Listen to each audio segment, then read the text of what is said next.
Hey guys, how's it going? Welcome to my video.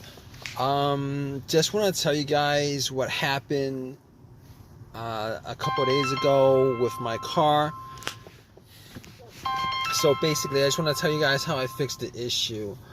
Um, okay, so basically, I was at a McDonald's getting food, parked my car, turned it off, parked my car, went to get some food, came out about 15-20 minutes later, and try to start it. It would crank up, but it wouldn't turn over. Now I cranked it a couple of times and it still didn't turn over, and what I did was I shifted the shifter a couple of times and pretty much did a couple of things as far as trying to start it with the usual stuff that you guys do when you try to start the car. Try to press the accelerator, thought maybe it was an issue with any one of those things, but it wasn't. So fine, wasn't able to start it after, let me see, maybe 3 or 4 tries. I would crank each and every time, but it wouldn't start up. So basically what I did was I turned on my headlights, and I went out and turned on my headlights just to check out the battery, just to see whether the batteries were good or not. If the batteries were good, the headlights would be bright. Now the headlights were bright, very, very bright, and I was hoping that it was something to do with the battery or something simple, because I don't want to spend money or time on a big fix on the car. So basically, I turned on the lights, went out, checked it out. It was very bright, so I assumed that it wasn't the battery. Next thing I did was I opened up the hood see if there was anything amiss under the hood, and check the cables to the battery, made sure that there was no corrosion or anything like that, and there was no corrosion. Now I did change the battery about 6 months ago. I didn't think it was a battery issue, but just to make sure, I had a booster pack on me, got a booster pack, popped it on, and try to start it, turn over. It wouldn't turn over, just crank, it wouldn't turn over. So at that point I was very at that point I knew a couple of things. All right, I knew it wasn't the battery, because my booster pack was close to 100%. Didn't use it after I charged it up about a month ago, so it was at 100%. I tried to turn on, it did not turn on, it did not turn on, it did not turn over. It cranked, it did not turn over. But I could rule out a couple of things after that. I could rule out the battery being the problem.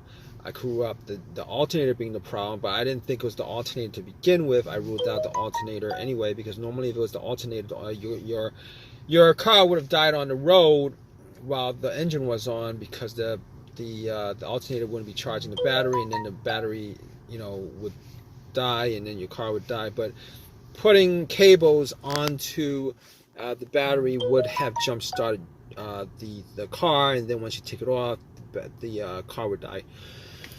Okay, good enough. All right, didn't think it was the battery.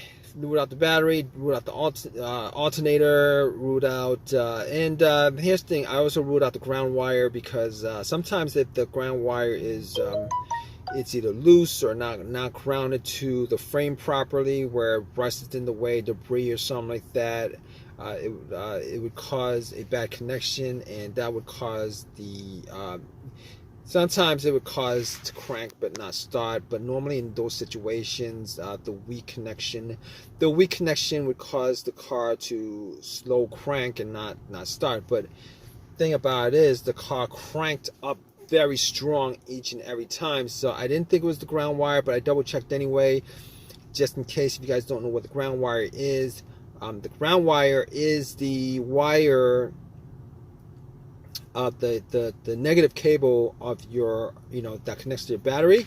Normally that cable connects to the frame of your car. You guys can trace it to the frame to see whether there's any kind of rust around where it's bolted on.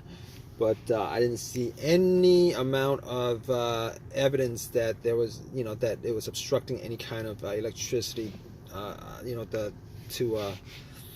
on the electrical connection. So basically, I could rule out the ground wire, the battery, the alternator, and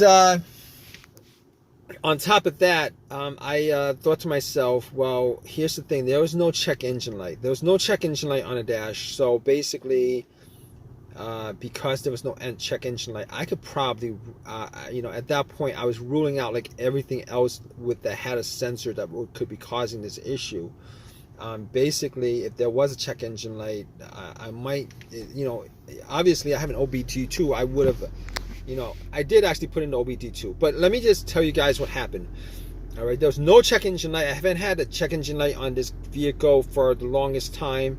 There was no check engine light when before this started. So what I did was, okay, there's no check engine light. So everything that has a sensor connected to it, the mass airflow sensor, the throttle position sensor, the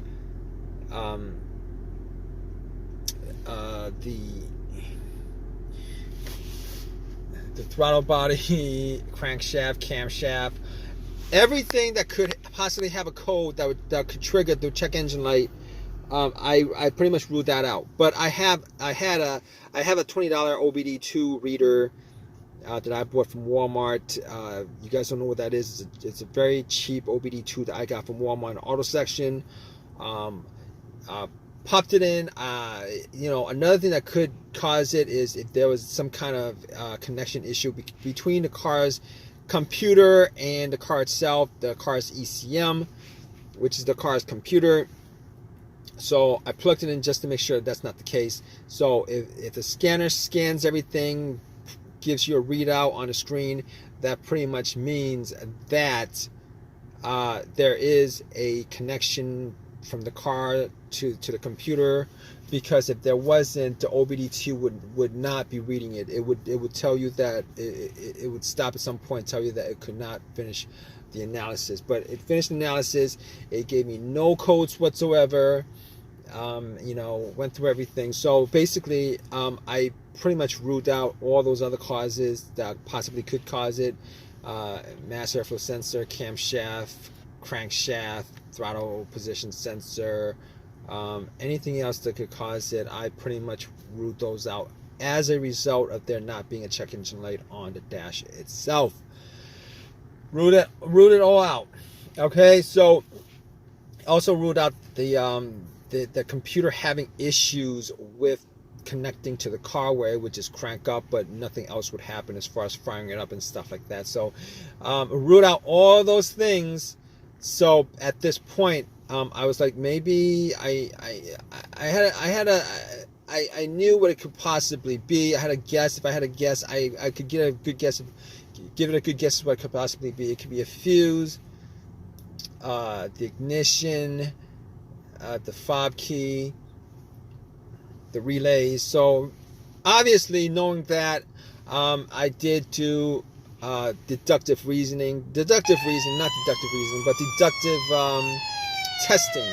All right, so I got to the fuse box, checked out all the fuses. There were, just to see whether any of the fuses were burnt. Did not smell any kind of burnt smell. The fuses were seemed to be all good. I did not have a fuse tester with me, so I could not test it out in that way to be 100% sure.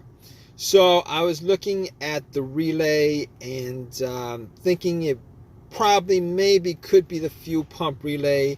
But before I did that, I did a little test on a fuel pump before I even got to the fuses and relays. Okay, so basically what I did was I tried to listen to hear whether I could hear some kind of whizzing sound. Okay, basically before your car starts, it primes the fuel pump from the fuel tank, and normally you would be able to hear a whizzing sound. But normally what happens is you would turn the car to the on position, which is what I did, and somebody else would be outside right next to the gas cap, and when you turn it to the on position without cranking, you'll be listening to whether you hear any kind of noise or sound or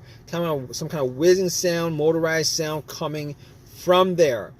If you do, normally that means that the fuel pump is good. Now, I didn't have anybody with me at the time, so I was sitting in my car, had everything off, blower motor off, everything off, and pretty much just tried to turn it to the on position and try to hear it. All right, the on position is the on position before you try cranking. Before you go all the way on cranking it up, before it starts, try to turn over and stuff like that. Okay, you shouldn't be hearing a crank when it's on the on position. That's when that position is where all the lights light up on a dash. So basically, what happened was, I tried to listen to it inside the car with it on the on position, and could not hear any difference. Could not make out whether there was a priming sound or not. So at that point, I thought to myself, all right, I'm not going to be able to test it out that way. So I figured out where the fuel pump relay was, and if you guys don't know this trick, just to figure out whether it was the relay, that's blown or whatever, you guys can find another relay, similar relay with the same, numbers, the same exact relay for another component of the car, and then you swap it out. Okay, you can swap it out. So that's what I did. I swapped it out, and guess what, guys? Bam! It actually turned on, cranked, turned over, and as soon as it turned over, I knew it was the relay that was the problem. As soon as it turned over. So at that point, obviously, I found out the culprit of the problem. Was able to drive to AutoZone. Got the relay, swapped it back to the whatever the component that old relay was, and then put a new relay for the fuel pump, and it cranked up. It just cranked up. It's good. Fixed the issue. Haven't had the issue since. So if you guys are in the same situation where your car is cranking, but it won't turn over, just go down each and every one of those troubleshooting steps that I went through. 90% of the time, you should be able to get to why your car would crank but won't start. I could not guarantee 100% of the time, because there's also a couple of variables that could be involved as far as why your vehicle is cranking but not turning over. But in this situation, I found out what it was, fixed it. I'm good to go. Just want to let you guys know. I hope this has helped you guys out. If it has, please give me a thumbs up. Please subscribe. Please, if you have any comments at all, please leave a comment in the comment section. All right, guys, take care.